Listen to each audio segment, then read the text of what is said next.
Well, the objective for the incumbent Liberals is pretty obvious, Jeff. It's majority or bust.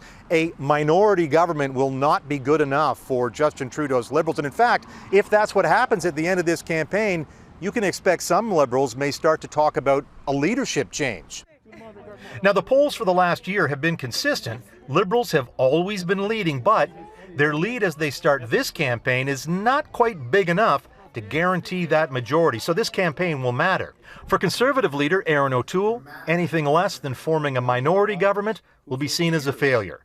And remember, in 2019, Andrew Scheer's Conservatives won the popular vote and improved their party standing by about 20 seats, and yet Scheer lost his job. O'Toole has probably the most difficult task ahead of any leader. The NDP and Jagmeet Singh look set to move from 4th place in the House of Commons to 3rd place. A bigger caucus in a minority government where they hold the balance of power, that is the NDP sweet spot. And for that reason, Singh's campaign just might be the one to watch. As for the Bloc Québécois and its leader, Yves-François Blanchet, the BQ have 32 seats now, and the poll suggests they could finish the campaign with about the same. And if they do that, the Bloc just might block that Liberal majority.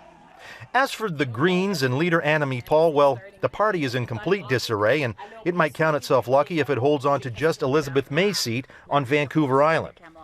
Now, this pandemic election will also be a very different one for voters. Fewer mass rallies. Less likelihood a candidate will knock on your door, as campaigns will rely much more heavily on personalized digital media for voter outreach.